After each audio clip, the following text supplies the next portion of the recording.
जनादेश नहीं, बंगाल में ज्ञानेश है। अब तो चिड़िया चुग गई खेत है। बीजेपी के शपथ ग्रहण समारोह में मुझे आना ही है। अब बीजेपी इस देश में कोई भी विधानसभा या लोकसभा चुनाव नहीं हार सकती। कश्मीर से कन्याकुमारी तक भगवा होगा, यानी हिंदू राष्ट्र की शुरुआत हो गई है। उत्तर से लेकर दक्षिण तक, पूरब से लेकर पश्चिम तक मोदी की गारंटी में लोगों का विश्वास दिखता है। कोशिश भी की जा रही है कांग्रेस को एक मुस्लिम पार्टी बनाया जाए। कांग्रेस को एमएमसी यानी मुस्लिम लीगी माओवादी कांग्रेस। शुभेंदु अधिकारी जो अभी आए हैं वो भी तो हिंदू ईवीएम जैसी बात करते हैं। Hindu EVM BJP. तो फिर ये तो एक डेमोक्रेसी पर ही खतरा हो। बंगाल में 2.5 लाख केंद्रीय फोर्सेज किस लिए तैनात है? कल प्रधानमंत्री ने कहा है कि बदला नहीं बदलाव। बदला नहीं, बदलाव की बात होनी चाहिए। तो उनसे पूछा जाना चाहिए कि भाई क्या हो रहा है वहाँ पे कल से।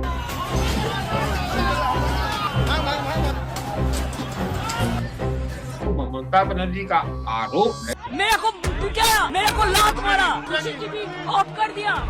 बंगाल का कल्चर है कि जो पार्टी एक बार आ जाती है वो जाती नहीं है 15-20 साल तक।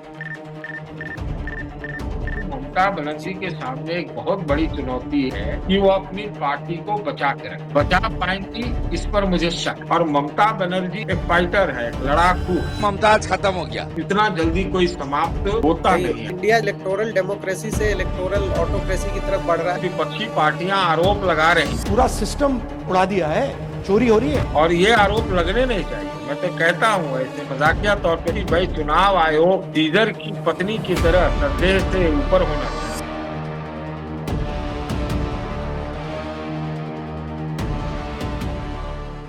Hello and welcome to round table studio. आज हमारे साथ जुड़े हैं वरिष्ठ पत्रकार सतीश के सिंह। तो आज हम बात करेंगे जो बंगाल, केरला और पौंडीचेरी और असम के जो इलेक्शंस हैं उसके बाद आने वाले दिनों में भारत के लोकतंत्र पे किस तरीके से प्रभाव पड़ेगा। इसके साथ साथ रीजनल पार्टी के अस्तित्व पे किस तरह के सवाल उठ रहे हैं और अपोजिशन की जो रणनीति होगी, सब मुद्दों पे आज हम बात करेंगे वरिष्ठ पत्रकार सतीश के सिंह सर से। तो सर, स्वागत है राउंड टेबल स्टूडियो में। बहुत बहुत धन्यवाद। सर, ममता बनर्जी ने एक प्रेस कॉन्फ्रेंस करके ये कहा कि एक्चुअली उनकी फाइट भारतीय जनता पार्टी से ना होकर इलेक्शन कमीशन से है और वो राजभवन में जाके इस्तीफा देने से मना कर रही है। और इलेक्शन कमीशन, ईडी, सीबीआई और सीआरपीएफ फोर्सेस पे वो बहुत बड़े सवाल उठा रही है। अब तो चिड़िया चुग गई खेत है, अब क्या करेंगी? हमको लगता है कि वो एक तरह का पोजीशनिंग कर रही है जिसमें वो बता रही है कि भाई चुनाव जो है धांधली से हुआ है, जो उनका आरोप है।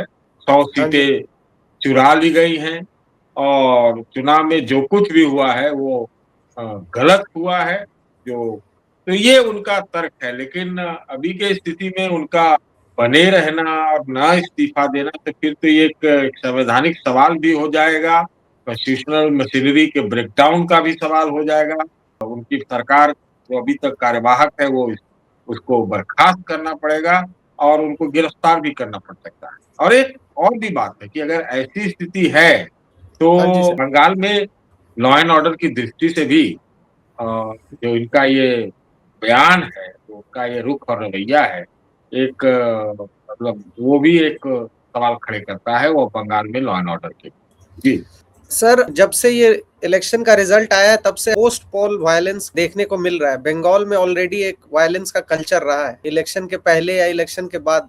2021 में भी हमें देखने को मिला था और 2026 में भी कमोबेश बहुत सारे विजुअल्स आ रहे हैं जो काफी डरावने हैं, खतरनाक विजुअल्स आ रहे हैं। और टीएमसी के कार्यकर्ताओं में और बीजेपी के कार्यकर्ताओं के बहुत सारी झड़पें सामने आ रही है। इसके साथ साथ बीजेपी के कुछ कार्यकर्ता टीएमसी के ऑफिसेस को जला रहे हैं, आग लगा रहे हैं। तो ये तमाम तरह का जो वायलेंस का जो कल्चर बंगाल में रहा है, आपको लगता है ये थमेगा आगे चल के? तो 2.5 लाख केंद्रीय फोर्सेज वहां पर किस लिए तैनात? कल प्रधानमंत्री ने कहा है कि बदला नहीं बदलाव। तो उनके लोगों को जो मशीनरी है, जो भारतीय जनता पार्टी वाले हैं, उनको शायद यकीन ही नहीं हो रहा होगा कि वो बंगाल में उनका कब्जा हो गया है। तो इस ढंग का अगर रुख रवैया रखते हैं तो ये तो बिल्कुल गलत है। ये लोग आरोप लगाते थे कि टीएमसी के गुंडे टोला वाले लोग ने बहुत सारी हिंसा पहले की है। तो अब ये किस मुंह से बोले? ये तो पहले ही दिन जो है, तो मैं समझ रहा हूँ कि ये पहला क्या दूसरे ही दिन मतलब जिसको हम लोग कहते हैं कि वो बहुत एक्सपोज हो रहे हैं, बेकार हो जा रहे हैं। तो ये तो उनको रोकना ही पड़ेगा, ये तो चल नहीं सकता। और बंगाल ऐसे भी बहुत ही ज़्यादा संवेदनशील स्टेट है, उसकी व्यवस्था भी अंदर से यही है कि जो एक लोकल से लोकल लीडर है, उसने अपने हिसाब से अब तक जो व्यवस्था चली आई है वामपंथियों के समय से, उसने उसको एक तरह से रेजिमेंट कर रखा। तो वो ऐसी स्थिति में अब किसी स्त्री को सड़क पर घुमाया जाए और तरह-तरह के नारे लगाए जाएँ, दफ्तर जलाए जाएँ, वैंडलाइज़ किया जाए, तो ये तो बहुत इसका मैसेज भी खराब जाएगा और ये बहुत ही संवेदनशील और खतरनाक है। ममता बनर्जी सर जुडिशियरी पे बहुत बड़ा आरोप लगा रही है। वो कह रही है प्रेस कॉन्फ्रेंस में कि उन्हें जस्टिस नहीं मिला। इसके साथ साथ वो इंस्टीट्यूशनल कैप्चर की भी बात कर रही है, किस तरीके से सीआरपीएफ के जरिए, किस तरीके से ईडी और सीबीआई के जरिए इंस्टीट्यूशन को एक तरीके से कैप्चर करके चुनाव बीजेपी ने जीतने का काम किया है। देखिए, मैं जुडिशरी पर तो कोई टिप्पणी नहीं करता, ममता बनर्जी शायद कर सकती हैं। लेकिन इस 2-3 बातें बिल्कुल स्पष्ट हैं, सही हैं और इसमें कोई कोई अभी तक जवाब दे नहीं पाया। 27 लाख वोट कट, अब ये सुप्रीम कोर्ट की वजह से तो नहीं, चुनाव आयोग के ज़िम्मे में ये गया था और अंततः 27 लाख लोगों का पता ही नहीं चला कि भाई वो लॉजिकल डिस्क्रिपेंसी के नाम पे वोट कट गया। तो एक वोट भी तो कटना जो है बहुत गलत है। भाई आप कह देते मर गए, मृत हो गए, चाहे विस्थापित हैं, चाहे उनका पता नहीं चला, कोई अंतिम निर्णय तो लेते हैं। अंत में ये थोड़ी आप कह देंगे कि जी 27 लाख लॉजिकल डिस्क्रिपेंसी के नाम पे नहीं है। ये तो पहला वाकया है पूरे आजाद हिंदुस्तान के जो डेमोक्रेसी का सफर है, उसमें ये अपने तरह का एक अजूबा सा घटना, नंबर 1। नंबर 2, देखिए ममता बनर्जी गई थी सुप्रीम कोर्ट, बात सही है। लेकिन जिस प्रकार से एसआईआर का एक प्रक्रिया देश में चल रहा है, कहीं कहीं वोटर बढ़ ही नहीं रहा है, सब जगह घटिए जा रहा है, जनसंख्या जबकि बढ़ रही है। और बहुत आनन-फानन में अगर कहीं 27 में चुनाव है तो अभी से ही सब काम कंप्लीट हो गया और कहीं है कि भाई 27 लाख वोट ही नहीं हो पा रहे हैं, उसका फाइनल निर्णय नहीं हो पा रहा है। तो ये सब सारी बातें तो जो हैं, वो तो बिल्कुल ही निंदनीय है और इसमें कोई विपक्षी पार्टियों का नहीं, बल्कि सबको एक बात कहना चाहिए कि भाई चलो, अगर देखिए अभी जो मैंने डेटा पढ़ा कि जिन कंस्टिट्यूएंसी में सबसे ज़्यादा वोट कटे उसमें से 20 में से 14 में 13 या 14 में टीएमसी ही जीती। लेकिन अब अगर वो एक रिलीजन के हिसाब से प्रोफाइल हो जाए, चाहे इस तरह के आरोप लग जाए, तो ये ठीक नहीं। भले ही भारतीय जनता पार्टी 207-8 जो भी है, भले ही वो 250 सीट जीत, लेकिन जो वाक़ई जो एक पारदर्शिता है, विश्वसनीयता है, उसको तो स्थापित रखे रहना होगा। वो अगर सवाल के घेरे में आता तो बहुत दिक्कत है। फिर एक और बात हम ये कह सकते हैं कि असाधारण चुनाव तो हुआ ही असाधारण परिस्थितियों में। 2.5 लाख केंद्रीय सुरक्षा बल वहाँ पर तैनात। तो उनसे पूछा जाना चाहिए व्यवस्थापकों से कि भाई क्या हो रहा है वहाँ पे कल से आज तक? उनकी क्या ज़िम्मेवारी नहीं बनती है? और 2.5 लाख ऐसा एक प्रोफाइलिंग नहीं होना चाहिए कि भाई पूरा जो बंगाल के कर्मचारी जो हैं या जो भी हैं सब करप्ट, या तो इस तरह से जो ममता बनर्जी का आरोप है इंस्टीट्यूशनल कैप्चर वाली बात वो कह रहे हैं। तो एक चीज तो दिखाई है कि जैसे पूरा सब लोग जाकर के तंबू कनात लेकर के बंगाल में बैठ गए।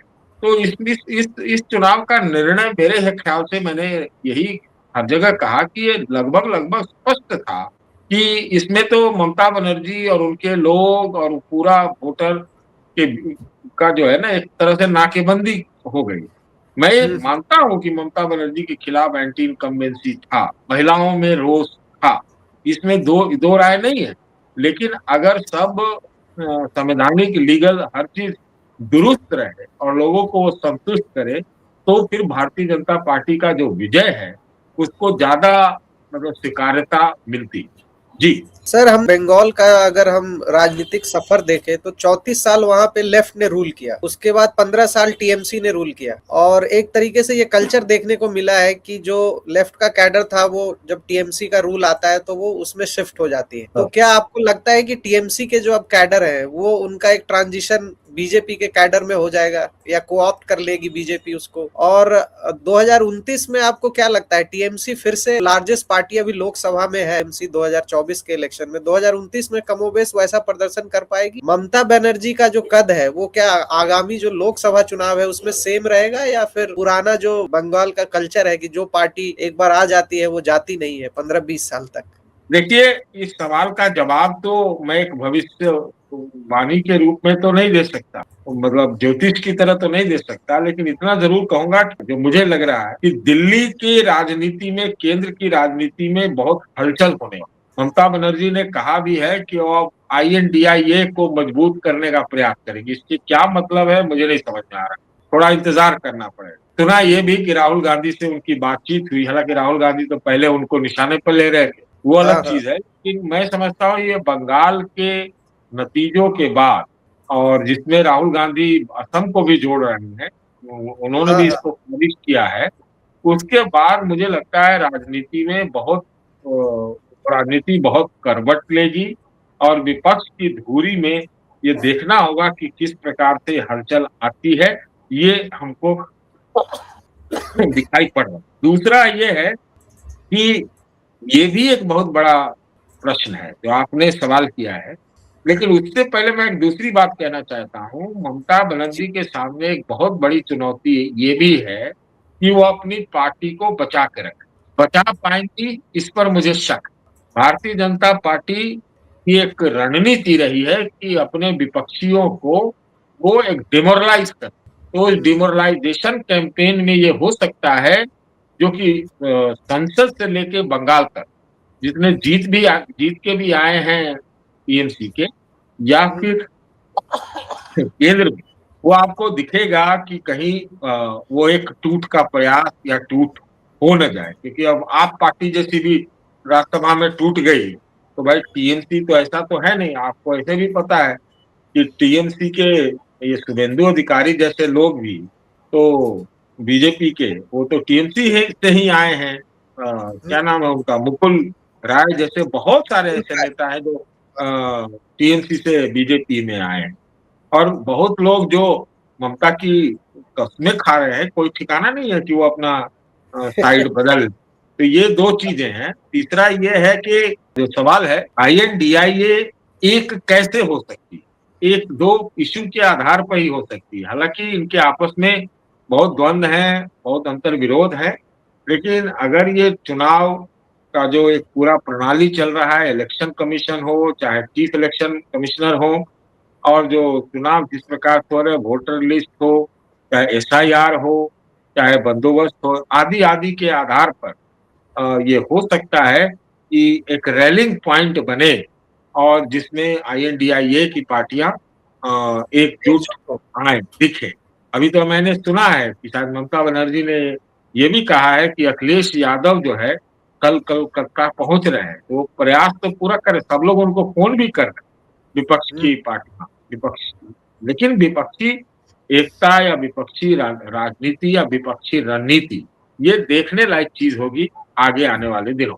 सर, आप मीडिया में बहुत लंबे समय से बने हुए हैं, लंबे समय तक काम किया है और काफी एक्टिव भी रहते हैं, तो कल से मैं देख रहा हूं कि 2-3 तरह की बातें, 2-3 तरह की नैरेटिव चल रहे हैं।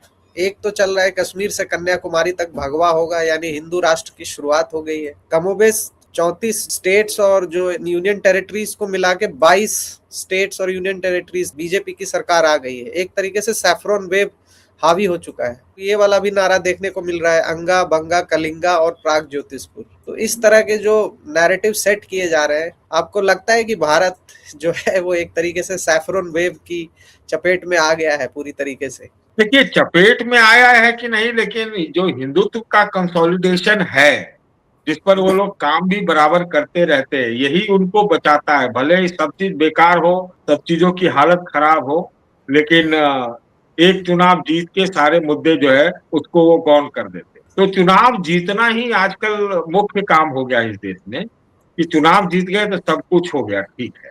आपने कहा सैफरन वेव, देखिए वो हिंदुत्व की मानसिकता तो है, और ये कोशिश भी की जा रही है कि जैसे विपक्ष की पार्टी को, खासतौर से कांग्रेस को, एक मुस्लिम पार्टी बनाया जाए। तो आज ये कहा जा रहा है कि असम में इतने जीते, केरल में जो जीते अधिकतर IUML वाले जीते, सब मुस्लिम जीते हैं।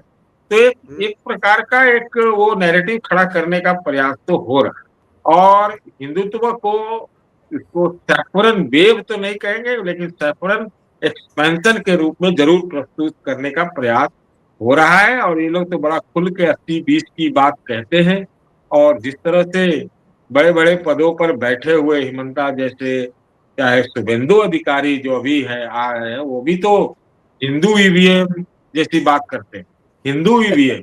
और वो मियाँ मुसलमान और या कौन सा, मुसलमान। हाँ, जो भी ऐसे ऐसे अगर लैंग्वेज, ऐसे ऐसी भाषा अगर आ रही है तो आप ये समझ सकते हैं।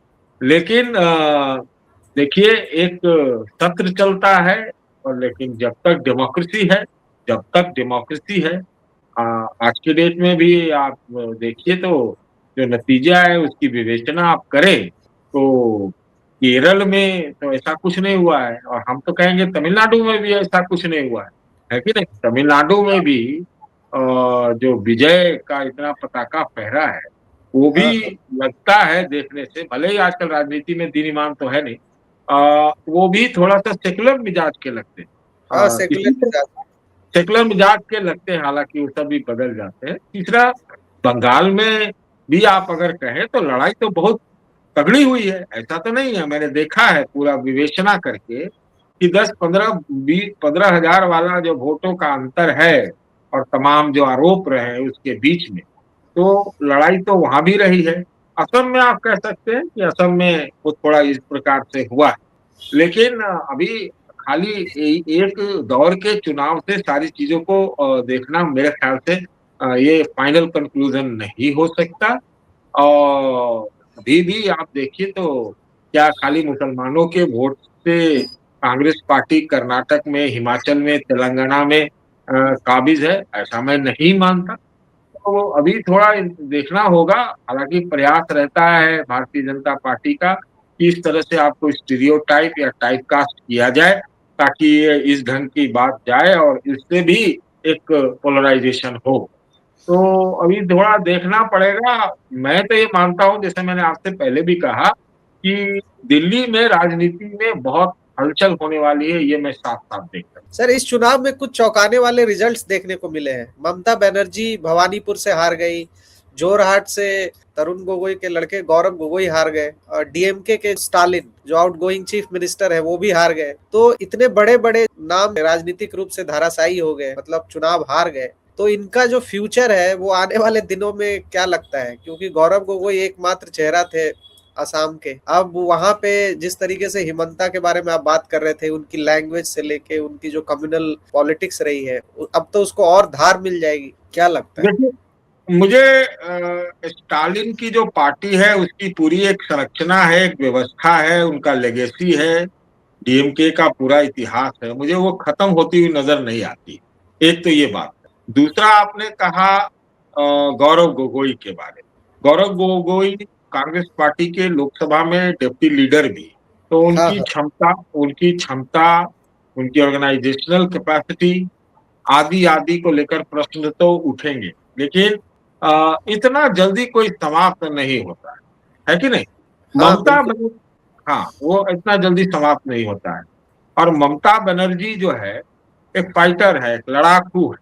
हाँ, उनके सामने चूंकि भारतीय जनता पार्टी बहुत बढ़िया बिस्तर लेके, झोला लेके, तंबू लेके पूरा वहां बंगाल, उनका एक सेफरन प्रोजेक्ट भी है, उनके लिए थोड़ा दिक्कत है। उम्र भी हो रही है और बहुत ज्यादा मुझे स्वस्थ भी नजर नहीं आती। वो दिक्कत हो सकती है, लेकिन इतना जल्दी कोई समाप्त होता नहीं है। मैं थोड़ा इंतजार करूंगा कि विपक्ष की धुरी में राजनीति कैसे करवट लेती है, कोई नया अलाइनमेंट होता है, नहीं होता है, पार्टियां बचती हैं, नहीं बचती हैं। दूसरा, कि जो राष्ट्रीय पार्टियों का एक मिजाज है या जो रीजनल पार्टीज है, उसका भी एक अंतर्द्वंद हमें नजर आता है।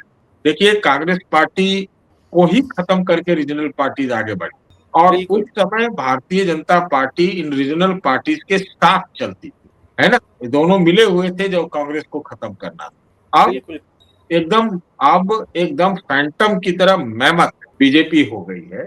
और कांग्रेस पार्टी भी, मैं ऐसा महसूस करता हूं कि पिछले 1.5-2 साल में उनके बीच भी द्वंद्व है कि भाई रीजनल पार्टी से के साथ चला जाए या नहीं या चला जाए, और उनको पीछे बिना किए हुए कांग्रेस का जो है उद्धार नहीं हो सकता। तो ये सब सारी चीजें देखनी पड़ेंगी कि क्या ये रूप लेता है, क्या किस व्याकरण से, किस सोच से, किस रणनीति से ये लोग आगे बढ़ते हैं।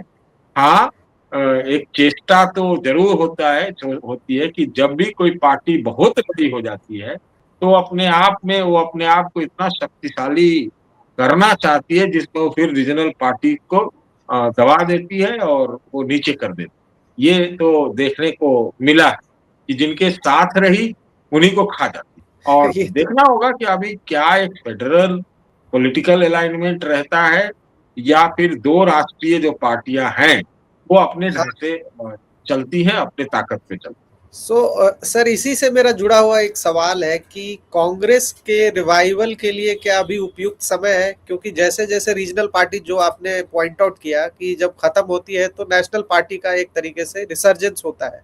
हमने पहले भी देखा कि बीजेपी किस तरीके से आगे आई रीजनल पार्टी का सहारा लेके। अब जैसे बंगाल में मान लीजिए टीएमसी एज ए ऑपोजिशन बन जाएगी, तो वहां पे चूंकि कांग्रेस एक तरीके से ढलान पे थी, वो रिसर्जेंस पे आ सकती है। जैसे डीएमके वाला बात आप कह रहे थे तमिलनाडु के केस में, तो जहां जहां से मतलब रीजनल पार्टी वीक हो रही है, वहां वहां कांग्रेस के आने के चांसेस है, या टू पार्टी सिस्टम की ओर फिर से हम जा सकते हैं? क्या लगता है? देखिए, वो भारतीय जनता पार्टी को फिलहाल सूट नहीं करता है। वो तो चाहेगी कि कांग्रेस और जो रीजनल पार्टी है आपस में लड़े कटे, हाँ है ना? हाँ। ये उनको सूट करता है, नंबर एक। जैसे मान लीजिए पंजाब का ही हम देखते हैं, पंजाब में भारतीय अब जनता पार्टी एक प्रयास कर रही है अपने आप को खड़ा करने, तो वहां तो कांग्रेस और आप पार्टी है। गुजरात में देखिए कांग्रेस और आप पार्टी है, तो ये इनको सूट करता है, इनका अंतर्द्वंद। दूसरी बात है कि कांग्रेस पार्टी के लिए तो आप कह रहे हैं कि रिवाइवल रिवाइवल के तो इनको बहुत चांस मिले हैं। ऐसा तो है नहीं, जब भारत जोड़ो यात्रा उन्होंने किया तो लगा कि एक प्रयास वो कर रहे हैं रिवाइवल के लिए, लगा भी कि हुआ, और उसका नतीजा भी इनको जो है 2024 के चुनाव में दिखा। लेकिन उसके बाद सब बिखर गया, है ना? तो हाँ जी। बात यह है कि किसी के खाली होने से, किसी के हट जाने से, किसी के हार जाने से आपके लिए एक एक अवसर तो बनता है, लेकिन उस अवसर को अगर आप संगठन से, प्रचार तंत्र से, व्यवस्था से, मैनेजमेंट से और अपने आप को झोंक कर अगर आप लगाते हैं तब तो कुछ चांस बनता है। और या फिर आप नैरेटिव देते हैं और आप एक मजबूती से उसको आप उस पे काम करते हैं, तब जाके आपके लिए चांस बनता है। ऐसे तो बस ऐसे कागज पे हम अगर बात कर लें और कि भाई यहाँ टीएमसी हार गई तो कांग्रेस आ जाएगी, ऐसा होता नहीं। सर, एक जो सबसे इम्पोर्टेंट सवाल है, कुछ लोगों ने ये कहना शुरू कर दिया है कि जनादेश नहीं बंगाल में ज्ञानेश है। यानी कि इलेक्शन कमीशन का जो रवैया है उसके आधार पे वो कह रहे हैं कि अब बीजेपी इस देश में आने वाला कोई भी विधानसभा या लोकसभा चुनाव नहीं हार सकती। आपके सामने इलेक्शन है 2027 में यूपी में, तो एक धड़ा ये कह रहा है कि आगे आने वाले दिनों में जो ऑपोजिशन पार्टियां हैं वो इलेक्शन का बॉयकॉट करेंगी मेरे ख्याल से, क्योंकि अब उनको भरोसा नहीं रह जाएगा इलेक्शन कमीशन में। आपको लगता है कि ऑपोजिशन के लिए एक सही रास्ता है इलेक्शन को बॉयकॉट करना, या ये डेमोक्रेटिक जो आइडियल्स है, डेमोक्रेटिक स्ट्रक्चर में उनको बने रहना चाहिए और अपने आप को कंसोलिडेट करना चाहिए? देखिए, ये द्विधारी तलवार है। अगर वो चुनावी प्रक्रिया से अपने आप को अलग करते हैं तब तो भारतीय जनता पार्टी को और मौका मिल जाएगा कि कहेंगे भैया कि चलो वन पार्टी सिस्टम, या हाँ उनकी हाँ। पंजीकरण रद्द हो जाए, इलेक्शन कमीशन कर दे, तो फिर ये तो सही एक बात। डेमोक्रेसी पर ही खतरा हो। अगर मल्टी पार्टी डेमोक्रेसी है तो फिर ये तरीका इनके लिए हो सकता है कि भाई आप जैसे इम्पीचमेंट प्रोसेस चालू किया गया, अब फिर सुना है एक नोटिस दिया गया है, और उस तरह से दबाव डालना, जिस तरह से राहुल गांधी ने बहुत तरह आरोप लगाए, प्रेस कॉन्फ्रेंसेस की, सम्मेलन किया, रैली की, ये एक तरीका हो सकता है। दूसरा ये अब बायकॉट करेंगे कि नहीं, नहीं ये हम नहीं कह सकते। हो सकता है कि बायकॉट करें, वो बहुत ही इलेक्टोरल डेमोक्रेटिक सिस्टम के लिए देश में एक बड़ा ही मतलब नाटकीय मोड़ पर और खतरनाक मोड़ पर चीजें आ सकती है उससे। अब वो क्या निर्णय लेते हैं और वो बहुत ही विकराल रूप धारण कर सकते हैं, है ना? वो बहुत खतरनाक। अ, अब हम कैसे कहें कि क्या इनको करना चाहिए? क्या करेंगे इस पे अभी तक तो कोई बायकॉट किया नहीं है। क्या बंगाल के चुनाव के बाद ऐसा होगा, नहीं होगा, मैं कुछ नहीं कह सकता अभी इस बारे में। अभी थोड़ा इंतज़ार करना पड़ेगा ये निर्णय क्या है। तो एक तो ये सवाल है और दूसरा ये है कि विपक्षी पार्टियों ने एक नैरेटिव तो इस तरह का बनाया है और जो कई चीज़ें उन्होंने आरोप लगाए हैं।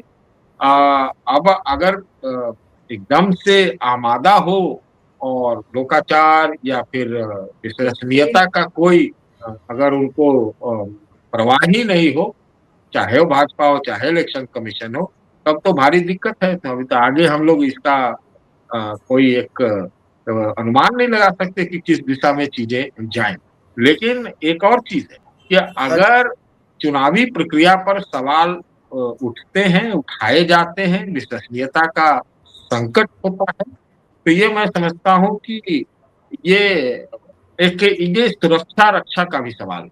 इंटरनल हमारे देश के दुश्मन जो हैं और देश को दबाने वाले जो शक्तियाँ हैं, उनको भी कई तरह के मौके मिले। बिल्कुल, बिल्कुल। इसी से जुड़ा हुआ सवाल है सर कि ऑपोजिशन की आने वाले दिनों में क्या नीति होगी, क्या पॉलिसी होगी? क्या सिर्फ मोदी एंटी मोदी फ्रंट खड़ा करना होगा या इंडिया अलायंस को फिर से मतलब एक नए सिरे से इसको रीऑर्गेनाइज करना होगा? या ऑपोजिशन को कौन से मुद्दे को अब उठाना चाहिए? कुछ दिन पहले वो वोट चोरी का मुद्दा उन्होंने उठाया था, राहुल गांधी की जो पार्टी है, जो कांग्रेस पार्टी ने वोट चोरी को उठाया था। तो कौन सा मुद्दा आने वाले दिनों में सबसे अहम होगा ऑपोजिशन के लिए? देखिए, मुद्दे तो कई हैं, कई प्रकार के मुद्दे हैं। सबसे नंबर 1 पर तो अब जिस प्रकार का रुख अपना रही है और जिस तरह के बयान अपोजिशन पार्टीज़ के आ रहे हैं, सबसे सबसे बड़ा तो वो चुनावी प्रक्रिया या तथाकथित जो शब्द है वोट चोरी और ममता बनर्जी के रुख से तो और ये लग रहा है। ये एक नंबर का मुद्दा बन सकता है क्योंकि ये चुनावी प्रक्रिया, इलेक्शन कमीशन व्यवस्था, इलेक्टोरल डेमोक्रेसी ये सब का सवाल है। नंबर 1 अगर चुनाव जो है वो सही है मतलब कोई इसमें गड़बड़ियाँ नहीं है, वही तो आपके डेमोक्रेसी की जान है, नंबर 1। नंबर 2 इसके अलावे जो अन्य मुद्दे हैं one party, one nation, one election का जो मुद्दा है, इस पर क्या रुख अपनाते हैं लोग। अभी आपने देखा कि एक एकता इन्होंने दिखाई, तो ये जो विमेन बिल के नाम पर जो एक डिलिमिटेशन वाला एक प्रयास था कि पुराने पर हो जाए, तो इसको इन लोगों ने ध्वस्त कर दिया। तो मुद्दे तो कई हैं। हाँ, हाँ। जाते-जाते सर बस एक सवाल ये है कि हम जैसे लोग जो अभी भी लोकतंत्र में भरोसा करते हैं, इलेक्शन कमीशन जैसी जो इंस्टीट्यूशनल बॉडीज में भरोसा करते हैं, देश के संविधान में भरोसा करते हैं, उन लोगों को अब इस देश में क्या उनको सोचना चाहिए? किस तरीके से इलेक्टोरल प्रोसेस को लेके उनके अंदर क्या होना चाहिए विचार? कई दफे हम लोग निराश हो जाते हैं। देखिए, मैं ऐसा मानता हूँ कि इस देश की रक्षा, सुरक्षा, एकता जो है वो हमारा जो डेमोक्रेसी है, वो ऐसे भी हम देश को अपने देश को मदर ऑफ डेमोक्रेसी बोलते हैं, खुद प्रधानमंत्री जी भी बोलते हैं, कल बोला हूँ। हुँ, हुँ। तो ये एक देश जो है एक मेल्टिंग पॉट है और ये मध्यम मार्ग से ही चलेगा। एकरूपता, समरूपता एकात्मता से नहीं चलने वाला ये। इस देश की का मिजाज ही ऐसा है कि जिसमें सबकी आवाज़ हो, सबकी पहचान हो और सबको एक मौका मिले, सबका एक से हो और उसके लिए जो है मुफ़ीद जो एक सिस्टम है उसको कहते हैं डेमोक्रेसी। तो हम लोग क्या है, हम लोग एक फेडरेशन है, संघीय ढाँचा में। तो संघीय ढाँचा मतलब कई अलग-अलग प्रकार के लोगों को एक भारत के झंडे के नीचे जो है हम लोग एक हैं। लेकिन सब अलग-अलग भी हैं। सबका कल्चर है, खान-पान है, आवाज़ है, विचार है बहुत तरह के रिलिजन है, भाषा की भाषा भी अलग-अलग है। तो उनकी आवाज़ को आपको प्रश्रय देना पड़ेगा और वो उसका एक आउटलेट जो है वो डेमोक्रेसी ही है और इलेक्टोरल डेमोक्रेसी ही है। तो हमको लगता है कि जो हमारा संघीय ढाँचा है, जो संविधान है, जिसमें जो व्यवस्था दी गई है, यही सबसे मुफीद है। और इसमें कुछ हो सकता है बीच में इधर उधर उसके ऊपर कुप्रभाव दिखे, दबाव दिखे, चुनौती दिखे, लेकिन हमको लगता है कि भारत के लिए सबसे ज्यादा जरूरी कोई अगर चीज है तो वो डेमोक्रेसी, विश्वास सर, बना रहे। तो आपको लगता है सर, जाते जाते बस आपका वर्डिक्ट लेना चाहता हूँ कि इंडिया जो है इलेक्टोरल डेमोक्रेसी से इलेक्टोरल ऑटोक्रेसी की तरफ बढ़ रहा है? जिस तरीके से इलेक्शन के रिजल्ट आ रहे हैं उस तरीके से अगर हम देखें तो जिस प्रकार से विपक्षी पार्टियां आरोप लगा रही, तो वो उनके आरोपों में दम हो सकता है और बार बार लगा रहे, और ये आरोप लगने नहीं चाहिए। मैं तो कहता हूँ, ऐसे मजाकिया तौर पे कहता हूँ कि भाई चुनाव आयोग को सीजर की पत्नी की तरह संदेह से ऊपर होना चाहिए, है ना। ये बहुत सही और अगर है। अव्यवस्था को अगर इधर उधर व्यथित और उसको प्रभावित करने का प्रयास होता है तो ये देश के लिए अच्छा नहीं है। नंबर एक, मैं अभी भी नहीं कहूंगा कि इलेक्टोरल ऑटोक्रेसी हुआ है, लेकिन उसके जितने भी अगर प्रयास होते हैं, जो आरोप हैं, वो मुझे लगता है कि वो होते भी आए हैं और हमको लगता है वो कोई भी प्रयास विफल हो जाएगा, ऐसा हो नहीं सकता है। एक बार और भी ऐसा हुआ है इतिहास में, जब इस तरह के सवाल खड़े हुए थे, लेकिन 3 साल में ही वो ध्वस्त हो गया। तो ये हमारा मिजाज है, हमारा अपना जीने का स्टाइल है। मध्यम मार्ग ही इस देश के लिए मुफीद है, एक्सट्रीम यहाँ चल नहीं सकता, और चलाने का कोई प्रयास भी जो है वो बहुत ही, हमको नहीं लगता है कि उसका ज़्यादा बड़ा मियाद। आप तो सर उस इमरजेंसी के दौर के भी साक्षी रहे हैं, तो आशा करता हूं कि आने वाले दौर में मोदी जी की अघोषित इमरजेंसी का और क्रूर चेहरा देखने को ना मिले। तो इसी के साथ इस कार्यक्रम का समापन करते हैं, और मैं अपने गेस्ट सतीश के सिंह सर का बहुत बहुत धन्यवाद करना चाहता हूं कि वो हमारे इस कार्यक्रम से जुड़े और हमारे दर्शकों के लिए एक बहुत ही जानकारी वाला प्रोग्राम उन्होंने दिया। धन्यवाद सर, और आगे भी हम बातचीत करेंगे। अगर ये वीडियो आपको पसंद आता है तो राउंड टेबल स्टूडियो को आप जरूर सब्सक्राइब करें और इस वीडियो को ज़्यादा से ज़्यादा शेयर करें। धन्यवाद।